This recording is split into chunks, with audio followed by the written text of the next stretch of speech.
Hello again, everybody. This week we are looking at linear regression and correlation.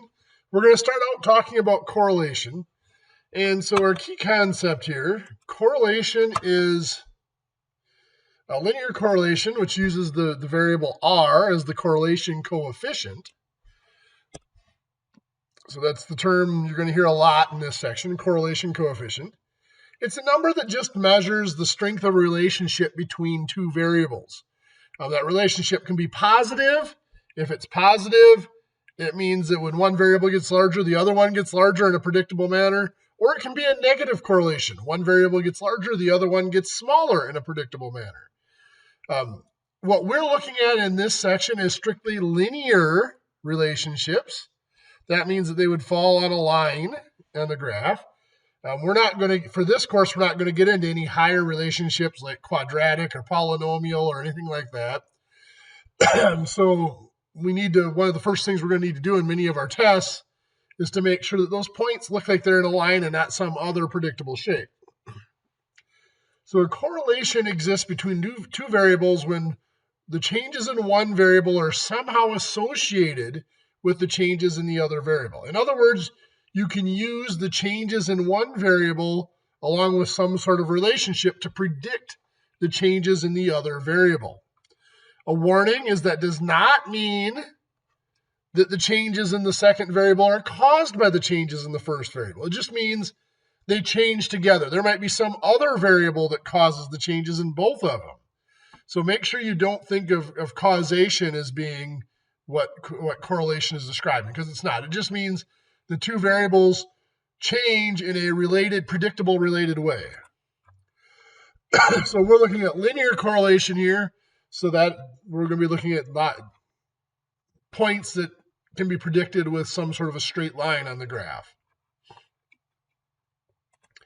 So here, when we look at this data set, some sort of a line, looks like they go up about like that. This is a positive correlation because the slope of that line is positive. That's the only thing about the slope that the correlation tells us, positive or negative. Here, the points are a little ways away from the line. They're scattered a little bit. So we got a correlation. This is saying the correlation there is 0.859. We don't have the coordinates for each of those data points, so we can't test that or calculate it for ourselves. But it seems to be that a line is a reasonable predictor of the pattern of those points. These points can also be predicted with a line, something like this. Now, first of all, that's a negative slope, so there's going to be a negative correlation factor there. And those points seem to be a little closer to the line than these points. So these points had a correlation of 0.859. These points have a correlation of negative 0.971. But take the negative off, ignore the negative for the second, just look at the absolute value. This set of points has an absolute value closer to 1 because those points are closer to the line. This set of points had an absolute value a little further away from 1 because the points are not as tight to that line. These points here, well, I could draw a line like this, or like this, or like this. Any of those lines would be as good of a representation of those points as any others. So this is said to have no correlation. If we actually calculated, this is giving a correlation of 0.074. Because it's close to 0, that is what indicates that no correlation. So that's too small of a correlation to even say that there is a pattern or relationship between them. Now, we mentioned at the beginning, we stressed that we're looking at linear correlations here. So we need points that fall on a line. Now, these points here have a very strong correlation, but it's not linear. This would be a negative quadratic relationship. It's forming a parabola upside down. We're not going to look at that type of relationship here. Even if you did try to do a linear regression or linear correlation, you'd get like a 0.33. But that really doesn't apply here because these points are not on a line. So a linear relationship is not appropriate for these points. Doing a quadratic regression is going to be a little more advanced than what we're going to do in this class. So if we see something in this class that looks like that, it looks like a parabola, we would say that we can't predict it. It doesn't meet the conditions of our tests. So this one was a positive linear relationship. It's at a positive 0.859. Now, if I were to look at other graphs like that, let's say I look at a graph like this. Now that slope of that line is much steeper than the slope of this line. But remember, we said the only correlation, the only link between that correlation coefficient and the slope is whether it's positive or negative. Both of these are positive slopes, so both of them are positive correlation coefficients. The numerical portion describes how close the points are to the line. Both of those, I put a few more points here that might be a little further out on this one. Both of those seem to be about equally scattered about the line, so they would both have pretty close to the same correlation coefficient. This set had a correlation coefficient of 0.859. This one's actually, up here is actually a little bit more scattered. So even though it's a steeper slope, remember all the slope tells us that it's a positive coefficient. This might be like a 0.8, oops, if I can right? I'd like about a 0.820, somewhere in there. Slightly smaller number, a little bit further away from 1. Remember I said the closer it is to 1 or -1, the stronger the relationship. Same is true here. These are negative slope. All that tells us that it's a negative correlation factor, correlation coefficient.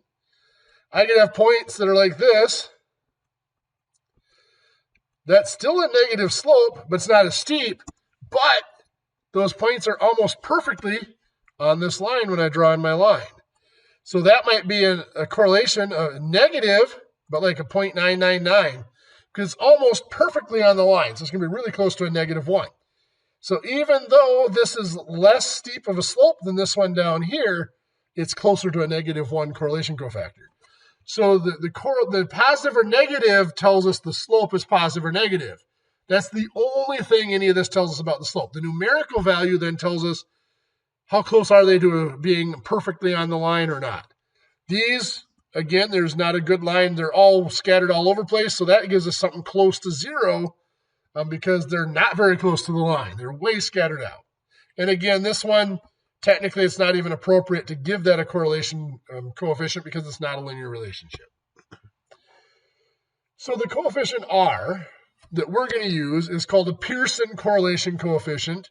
They actually call it the Pearson product moment correlation coefficient, the long name of it, developed by Karl Pearson. And it's one of the simplest ways and one of the most accurate ways of describing a relationship. There are other correlation coefficients, but the Pearson correlation coefficient is the one most commonly used in introductory statistics. It's also the one that almost every technology-based product calculates when you're dealing with bivariant data like this. So our objective is to determine the linear correlation between two variables. If there's a correlation, and if there is, what is the strength of that correlation? Some of our terminology and symbols. Of course, N is the number of pairs of data, number of ordered pairs. Remember, ordered pairs are that pairs of data that are coordinate X and Y. This symbol, it's the Greek letter sigma, and it's called the summation symbol. It means we add up all the values. So this here sigma X is saying take all the X values and add them up. Find the sum of them. Now this one here, sigma X squared, is saying square each of the X values, then add them up. So we square them first and then add them up. This one is saying add them up first and then square that total. So you need to be very, very careful dealing with those two symbols. Don't confuse them. Make sure you know this one means you're squaring each value first, then adding them up. This one's saying you add them up first and then square the total. Sum of X times Y means you multiply the X value times the Y value for each ordered pair, then you add up all those values. R is the symbol we use for the sample correlation coefficient, which is all we can calculate. Rho is the value of the correlation coefficient for the whole population. We don't know that, but we are going to assume that it's close to our sample value, the R that we calculate. So anytime we do the test, there are requirements that have to be made. Of course, we have to make sure that we're using ordered pairs. We're selecting items and then taking two measurements for each item. So the ordered pairs X and Y have to be a simple random sample from a quantitative data set. Visual examination tells us that they are approximately linear, that it's not a quadratic or any other sort of curve that we're looking at. And then finally, linear correlation is very strongly affected by outliers. So if there are any points that appear to be away from the normal pattern of the other points, we need to go back and double check to make sure that there weren't mistakes. If there are mistakes, they need to be pulled out.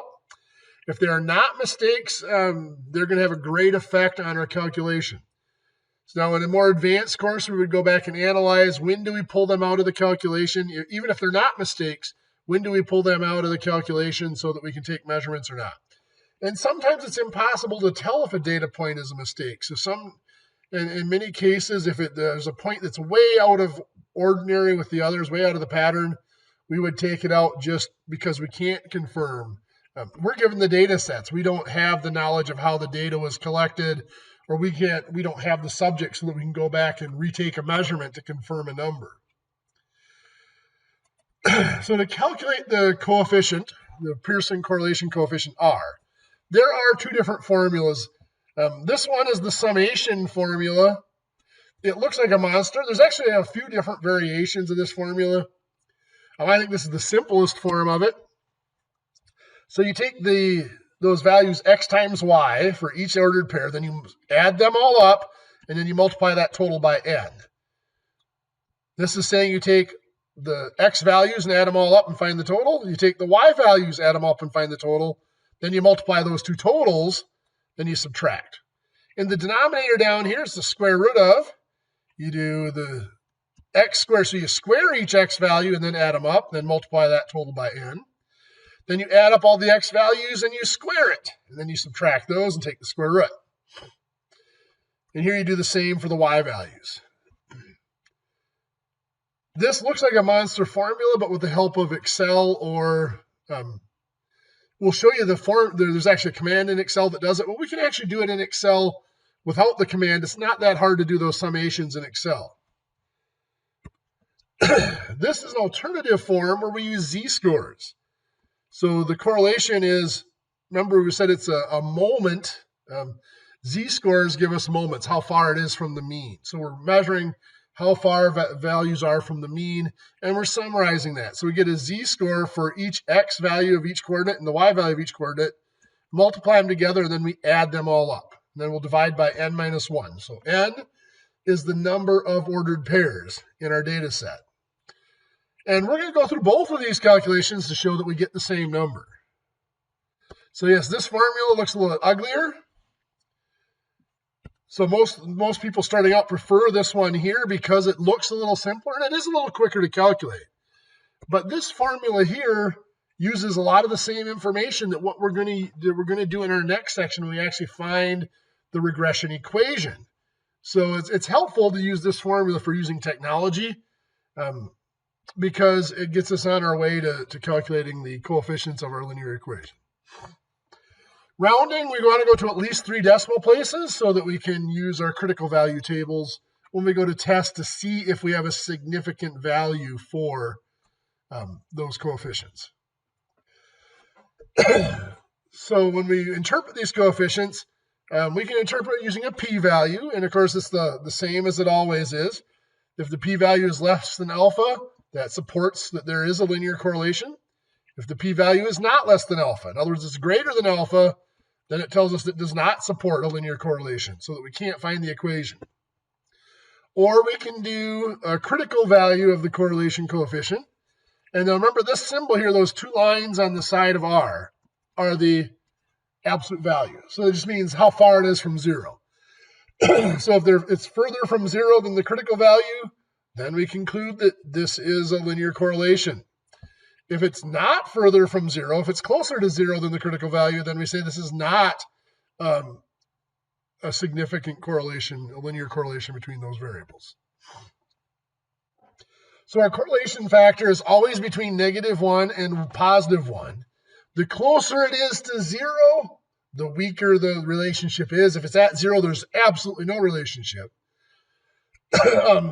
So if we change these to a different scale, changing the scale on the graph might change what the line looks like on the graph, but it will not change the actual value of the correlation coefficient, won't change the actual equation. It just changes the appearances of the point on the graph. We can switch the variables x and y, and we should still get the same correlation coefficient. So we don't have to worry about making sure we put the right variable in x and the right one in y, because it won't make a difference, at least for the correlation coefficient. It will change the equation, but it doesn't change the correlation coefficient. And R measures the strength of the relationship between the 2 points. In other words, how reliable is it, the relationship as a predictor, if we know one value to predict the other? But it only works if it's a linear relationship. If it's not linear, it's not a valid descriptor. And of course, it is very sensitive to outliers, as we mentioned, so we need to make sure we examine the data.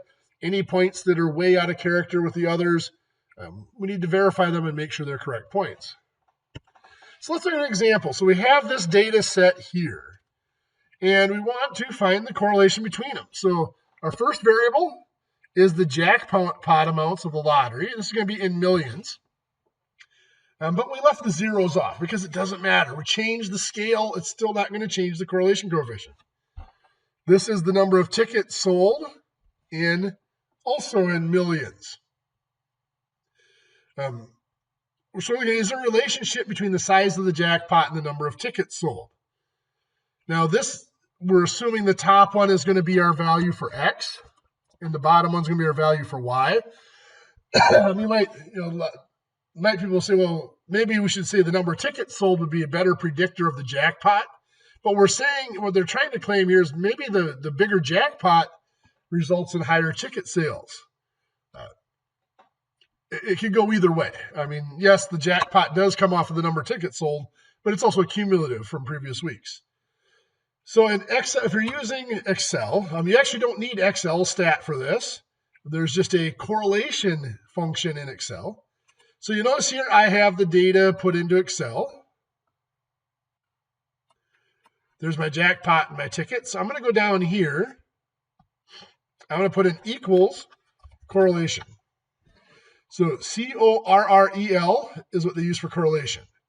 So now, rather than going through and highlighting the arrays, I'm going to do this. I'm going to click on the FX button here. It brings up this window. So array 1 is my jackpot value, so I'm just going to highlight those. Array 2, click in there, and I highlight my ticket values. And I hit OK. And it gives me this value, 0.947349. That is my correlation coefficient. If I'm in StatCrunch, remember this is what comes with my MATLAB. I'm going to go ahead and do stat. Now, I have to do regression. It doesn't have just a correlation calculator here. I can't do that. Actually, I never did check to see if there is just a simple correlation calculator. There's not one that I see here. So anyway, we're going to go to stat, regression. Come on, there we go, regression. And we're going to simple linear. Remember, we're only doing linear regression here. And our first variable is in variable 1, y variables in variable 2. Options, we don't need to do that. We're not going to group. We're not really doing the hypothesis test, so we're just going to leave that as it is. We're going to come down here. We're going to graphs are fitted with the line. And we're looking at model estimates. And we're going to go compute.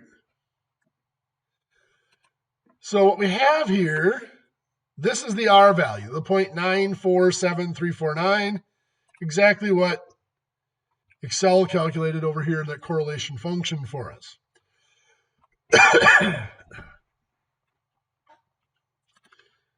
So those are the two technologies we have that would calculate those for us. What if we don't have the technology? Or how do we know if this is a significant value? We'll come back to exploring the significant value. Let's look at calculating it here. So this is the table that shows the sum of the x's. This is the sum of the x values here. If I add those all up, I get 1,934. Sum of the y's, 230. Now, of course, those are millions, but we're leaving the zeros off. Remember, it doesn't matter the scale. We can reduce the scale, and it doesn't affect the values of the correlation. These are the squares of the x values, and we add those up. The squares of the y's values, and we add those up. This is the x times y. So this 18,036, that's 5,300. Oops, that's not a correct value. That should be 334. So the 5 there is extra number. I'm going to delete that out. Maybe I can't delete it out, but anyway, that should just be 334 times 54 gives us the 18,036. And then we did that all the way down and added those up. So I'm going to go into Excel and I'm going to confirm these numbers for us. So equals sum, add up the x values, the jackpot values. And I'm going to do the same for the y values. So I get the same thing, 1934 and 239, exactly what we got down here. Now, since I know I need those squared, I'm going to square those quick. So that's the 1,934 squared is 3,740,356. I do the same for the 239 for the ticket sold to give me the 57,000. So now this is going to be the x squared values. So I equal this squared. So the 334 squared gives me 111,556. Bring those down and total them. I'll do my y squared values. So this is going to be the 54 squared is going to be 2,916. We do that for every y value, and we total those up. So it's 455,364, 7,691. Again, we see those are the same we have down here. And then we'll do the x times y. So this is going to equal x times y. So there was a typo on the PowerPoint, but you can see we get the same number. So even though they had the stray 5 in front of it, they were still using just the 334. Do that all the way down and add those up, and we get that total of 58,285. Again, confirming what's on the PowerPoint here. The formula then. So it was this formula up here. Sum of the x times n times the sum of the x times y's minus. So let's do that here. So we're going to do a formula here for a correlation. We're going to equal. We're doing parentheses around our numerator. So n is 9. There's 9 points here times the sum of the xy's, which is this one, minus the sum of the x's times the sum of the y's. Close our parentheses, that's the numerator. Divided by, in our denominator, we'll hit an open parentheses, and it's the square root of n, which is 9, times. So remember, this was, oops, go back to this slide here, the sum of the x's squared minus the sum of the x's, and then squared. So 9 times the sum of the x's squared, so this is the sum of the x squareds right here, minus the sum of the x's squared, which is this number, close that, times the square root of n, which is 9 again, times the sum of the y's, y squareds, minus the sum of the y's squared.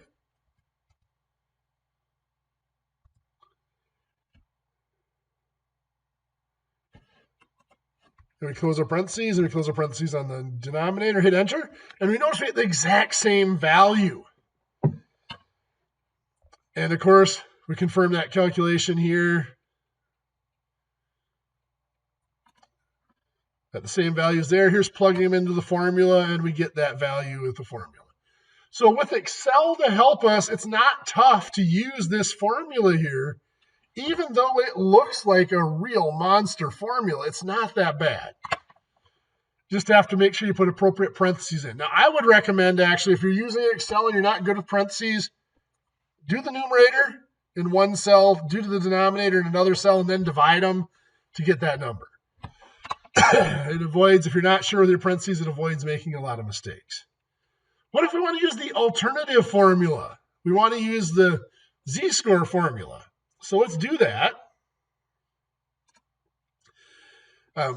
This is just a note saying a lot of people think this formula is easier. It is a little shorter, but like I said, the other formula is going to include a lot of the things we need for our calculations for finding the equations, the coefficients of the equations in the next section. But let's do the z-score formula here quick. So I'm going to go to Excel. I'm just going to copy these. I'm going to go to a new page. And so what I'm going to do is I'm going to find the mean and standard deviation for each of these variables. So the mean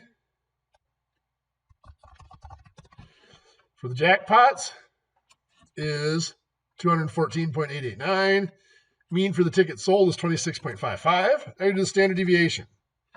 Now this is a sample, so I'm going to use the standard deviation .s for those points. Find the standard deviation for the ticket sales. Now I'm going to find the z for the x values. This is the jackpot.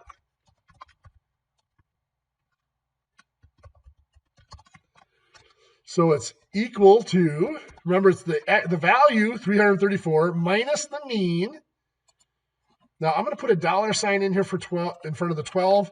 That just tells me that I don't want it to scroll down when I fill this formula down, and I'm going to divide that difference by the standard deviation. And again, I'll put a $sign in there to tell Excel that I want to keep that. So it's just saying it's an absolute reference. This value is going to scroll down, is going to slide down as I pull the formula down. These values, because of the $sign in front of the numbers, they're going to stay in the A column, but they're not going to roll down either. So that 1.689 is saying the 334 is greater than the mean by 1.689 standard deviations. It's almost 1.7 standard deviations above the mean. This next one, negative 1.246. Well, 127 is below the mean, so that's why it's a negative z-score, and it's 1.25 basically standard deviations below the mean. So let's do my zy. This is for the tickets. This is going to equal the value of the tickets minus the ticket mean, which is this one. Again, I'm going to put a $sign in there so we know that we stay at that location, divided by the z-score. Again, I'll put a $sign in front of the 13. So again, 54 is bigger than the mean by 2.117 standard deviations.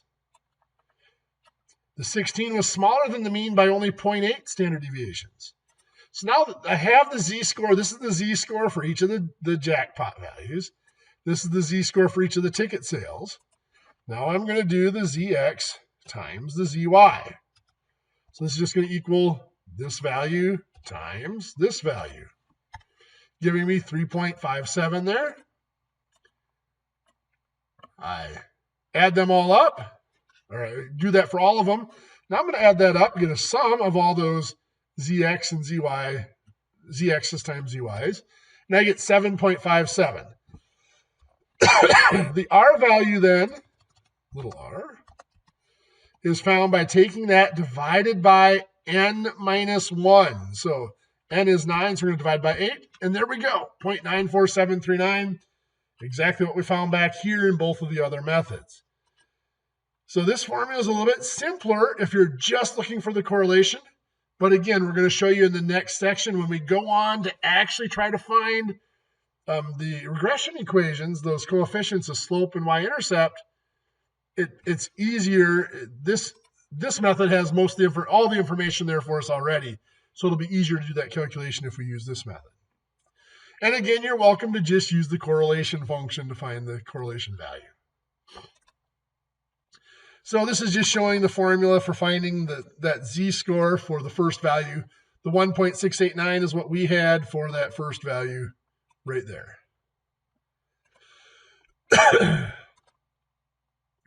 So now, they calculated the z-score. So this table is just showing all the z-scores that we calculated. and then doing the ZX times the ZY as we did and adding them up. That's the total we had right here, the 7.578. And then they divided by the n minus 1. They divided by the 8 to get the 0.94, just like we did in Excel. So the big question is R equals 0.947, is that a significant correlation? Can we say that this is a linear correlation between these variables? Now, that looks like a pretty good number. I mean, it's close to 1, so I'd say it's probably a pretty significant correlation. But there is a more objective way of checking.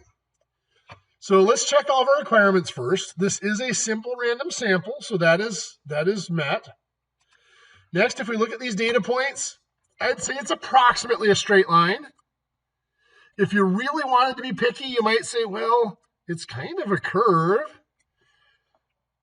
And if I were really being picky, I would probably say that I would come back and check this with a polynomial regression because it's curved, because there is that slight potential curved pattern there. Excuse me, that curved pattern there. But we're gonna go with linear since that's all we're doing in this section. So it is close to that line. Those points are relatively close to the line. So we could do the p-value where we find the p-value of that correlation coefficient. And remember, if the p-value is less than alpha, we'll probably use 0.05 for alpha, then that supports the claim that there's a linear correlation. If it's not less than alpha, then it says that there is not a significant linear correlation between those variables. Or we could use a critical value function method, which we'll look up later.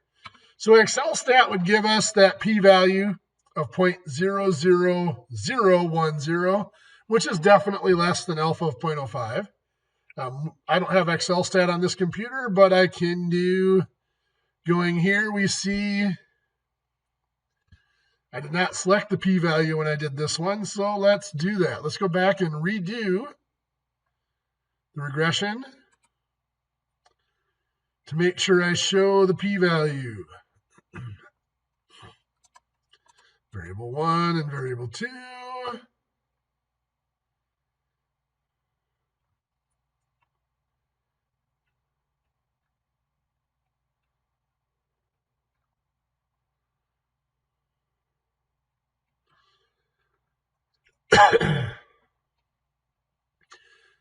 Okay, I'm gonna, rather than finding it here, let's go ahead and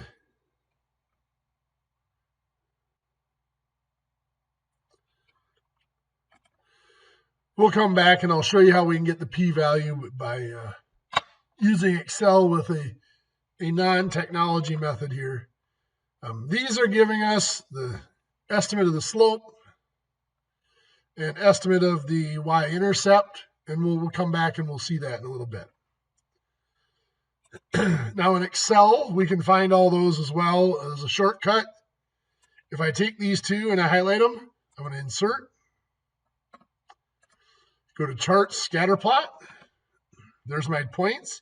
If I right-click on one of the points, I can go to Add Trend Line. It'll bring up this menu on the right side of the screen. Make sure it's linear. And I'm going to put Display the Equation, which is what we're going to do in the next section, and to square my R squared value. Now, R squared we haven't talked about yet, but it literally is R squared. So if we take the square root of 0.8975, we should get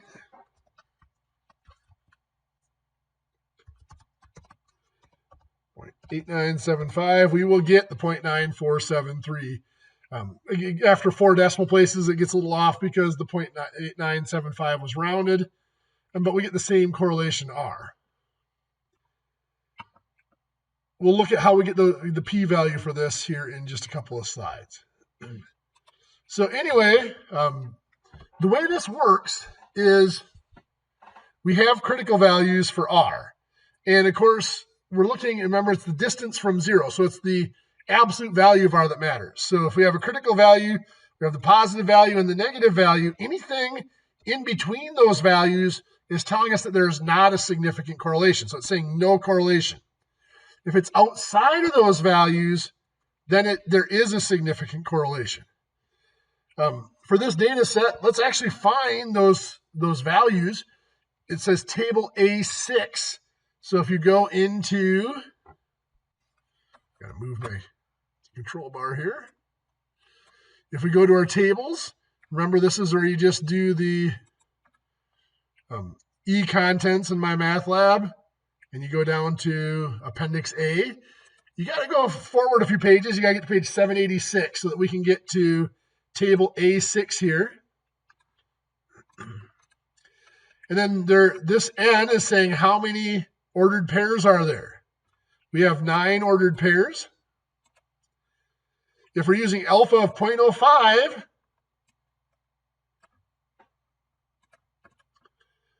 the critical value is 0.6666. So what that's saying, and that's where they already put it on the slide here, is these cutoffs are at a positive 0.6666 and a negative 0.6666. If our correlation coefficient is outside of those values, it is a significant correlation. Well, we had an R value, a Pearson correlation coefficient of 0.947, which is way outside of those values. So this is a significant linear correlation. So yes, there is a linear correlation because we are outside of those values. If it was between them, we'd say no, there was not. So this is supporting that there is a significant linear correlation between these two data sets. So the interpretation is that we can predict the values of one variable here from the values of the other using a linear correlation. One thing that we do need to be careful of is, and I'll say this over and over again before we're done, we cannot conclude that the changes of one variable cause the changes in the other, or that one variable causes the other. All we can do is we can say that they change together in a predictable relationship, but we can't say that one causes the other. This is a case where it could flip-flop. Is it the higher jackpot causes more people to buy tickets, so increases ticket sales? Or is it that the more ticket sales increases the jackpot? Well, it's a little bit of both. But maybe there's something different. There's a third variable that might cause both of them. Maybe the amount of advertising that the lottery did that week or whatever that might have affected both ticket sales and the jackpot. So we can't say, in this case, it's reasonable to believe that increased jackpot would cause more people to buy tickets, but we cannot conclude based on the regression and correlation, we cannot conclude that one causes the other. So be very, very careful with that. So a spurious correlation means that there's not really an actual association. Sometimes it happens that the random changes in the two variables just happen to line up and we might get a significant correlation coefficient, even though there's no link or no relationship between the variables at all. And it might only occur within the range of numbers that we had in our data set. If we got outside of that range of numbers, it could be very, very different. So when we're doing if we find a significant correlation, we can't conclude, we can't predict outside of the range of the values we actually have. So we have to be very careful not to extend this to numbers outside of the range of our data. And we'll look at that in the next section as well when we look at the equation. But just because we get a significant correlation doesn't necessarily mean that the two variables are completely linked at that correlation. It's just for the data points that we happen to select. And so the value of R squared. So R squared, we saw that in the Excel. R squared is called the coefficient of determination.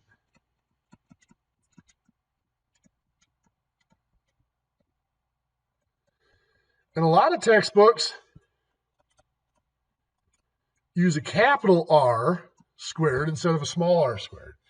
But what it is saying is it's the proportion or percent of the variation in y that is explained or predicted by the linear relationship between x and y, between the two variables. So we saw here in Excel, we got the 0.8975 as our value right there for R squared. What that is saying is, I'll go to the next slide here. So R was 0.947. If we square that, we get the 0.8975 or 0.897 that we got in Excel. It's actually 0.89747, something like that. So that's why they rounded it to 897 here. That's saying 89.7%, or approximately 90% of the variation in the ticket sales can be explained by the jackpot and the relationship between the variables.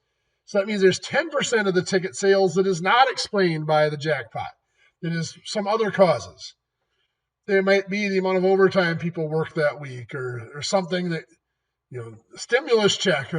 After the stimulus checks for COVID, lottery sales went way up the weeks following those checks being issued. So remember, correlation is not causation. Don't ever think that a strong correlation implies that one variable causes the changes in the other variable. They change together. Their changes are linked somehow in a predictable manner, but they could both be caused by some outside factor, or there could be no real link between them at all. It just happened that the data points line up. So again, common errors. Again, I'm going to say it one more time. Do not assume that a strong correlation implies causality between the variables. You cannot use data based on averages. So this is a common mistake. We need to have the data points, the ordered pairs we have must be individual data points for an individual item. We cannot take, we can't select, comparing high schools, we can't take the average, the mean GPA of students compared to the mean ACT score or SAT score for students in that high school. Those are means, those are averages. Those are not valid data points. We have to select individual students if we're going to do a correlation.